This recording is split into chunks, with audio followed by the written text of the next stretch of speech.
Здравствуй! Добро пожаловать в онлайн-мектеп. Я рада встрече с тобой. Тема сегодняшнего нашего урока – какие природные явления бывают опасными. Сегодня на уроке ты узнаешь об опасных явлениях природы, научишься составлять правила поведения при опасных природных явлениях. Сегодня к нам в класс пришло письмо. Давай его вместе прочитаем. Здравствуйте, ребята! Пишет вам природа. С каждым годом становится больше опасностей. Иногда гибнет все живое. Помогите, пожалуйста. На прошлом уроке мы с тобой определили роль растений и животных в жизни человека. И поняли значение выражения, что природа кормит, лечит и одевает человека. А что же такое явление природы? Явление природы – это изменения, происходящие в природе с телами и веществами. Явления природы связаны со сменой времен года или сезонов, поэтому они называются сезонные изменения. Давай с тобой вспомним, какие объекты живой и неживой природы тебе известны. Посмотри на эту табличку. Как ты знаешь, природа бывает живая и неживая. Внизу под таблицей написаны некоторые объекты природы. Прочитаем эти слова. Растения, солнце, животные, воздух, человек, вода, грибы, камни. Распредели слова, обозначающие живые и неживые объекты природы, по столбикам.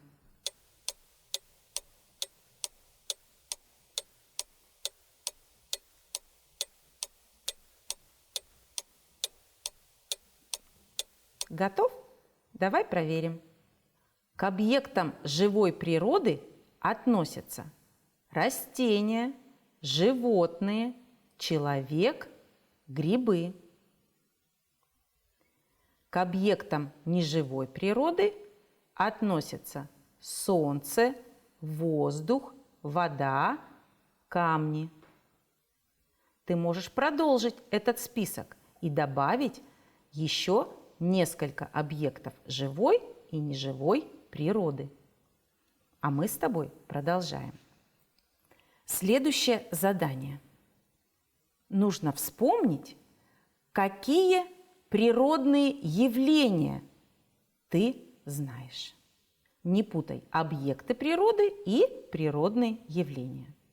Например, к явлениям живой природы относятся листопад, выведение потомства животными, зимняя спячка, цветение, отлет птиц осенью или созревание плодов. Все это явления живой природы. Вспомни еще несколько явлений живой природы. А к явлениям неживой природы относятся такие явления, как туман, дождь, снег, ветер, радуга, смена дня и ночи. Это не полный список явлений неживой природы. Добавь этот список еще несколькими явлениями неживой природы. Ко многим явлениям живой и неживой природы люди давно привыкли. Они происходят постоянно и обычно не несут угрозы для жизни и здоровья человека. Однако есть такие явления, которые, к сожалению, зачастую приносят проблемы в жизнь и безопасность человека. Предлагаю тебе такое задание. Перед тобой список объектов природы и список явлений природы. Составь пару объект и явление. То есть с каким объектом связано какое природное явление. А позже мы выясним, это благоприятные явления природы или неблагоприятные. Итак, объекты природы. Солнце, зерно пшеницы, снежинка, лед, тигр, яйцо курицы. Найди соответствующие этим объектам явления природы. Прорастание зерна, таяние льда, солнечное затмение, рычание тигра, появление цыпленка, снегопад. Подумай, соедини их стрелочками.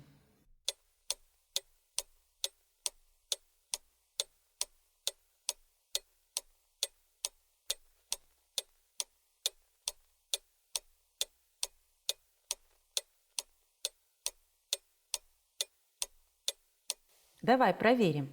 С Солнцем связано такое явление природы, как солнечное затмение. Зерно пшеницы прорастает.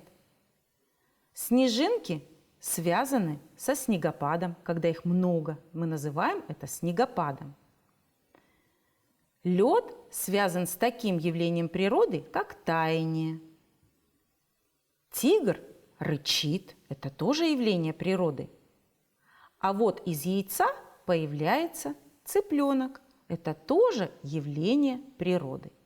Подумай, какие из этих явлений природы относятся к живой природе, а какие к неживой.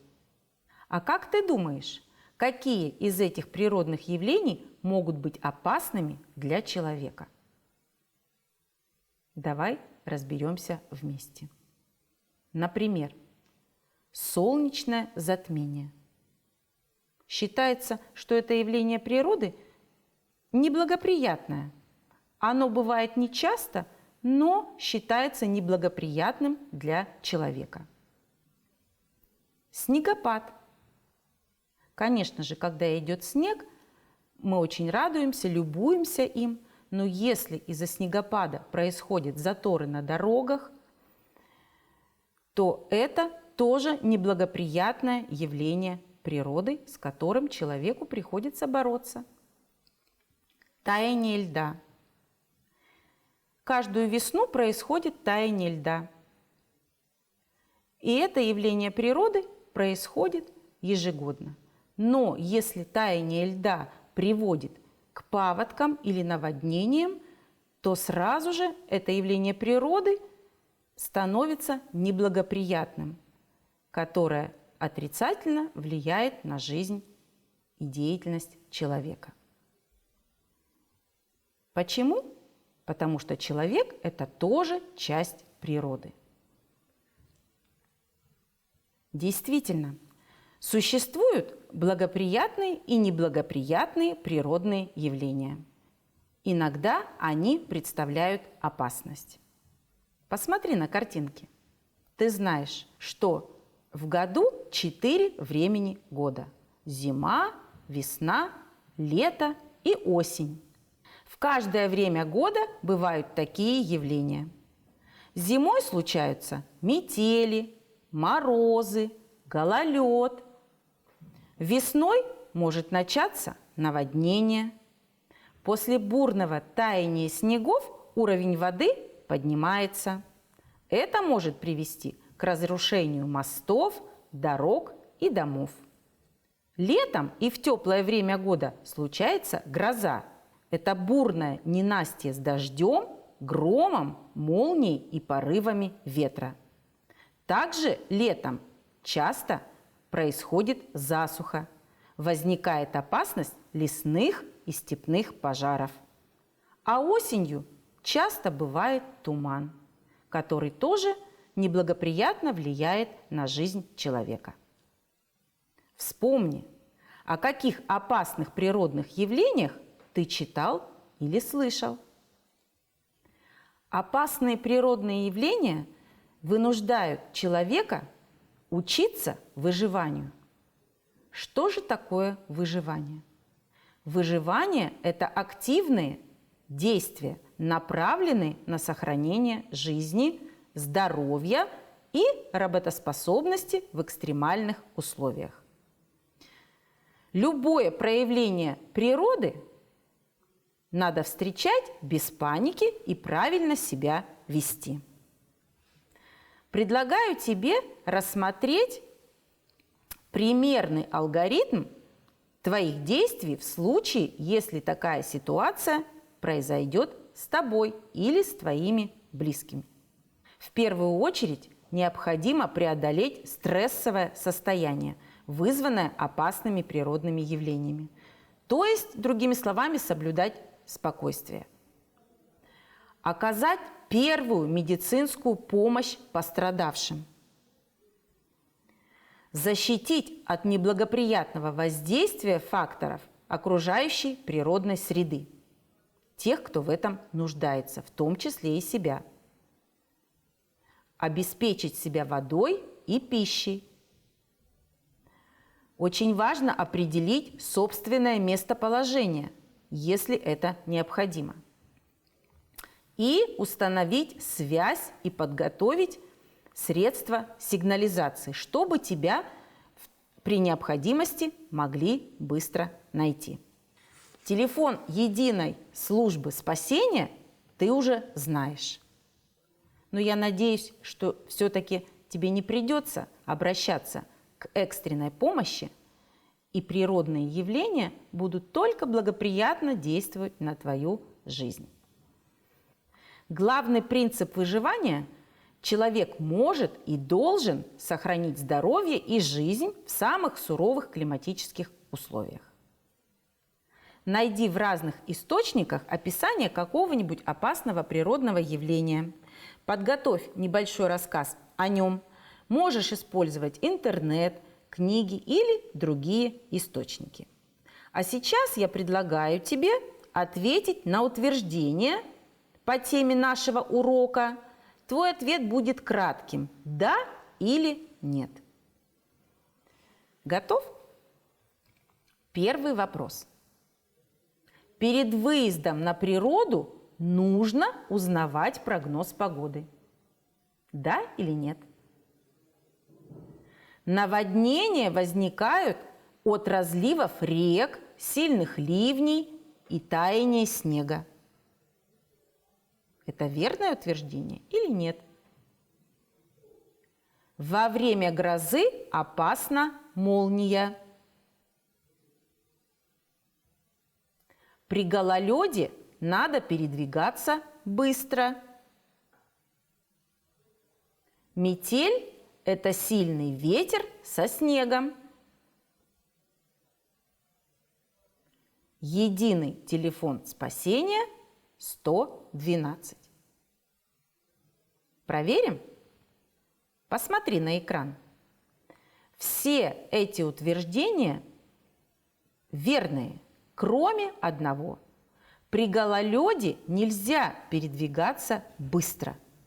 Почему? Потому что это может привести к падению.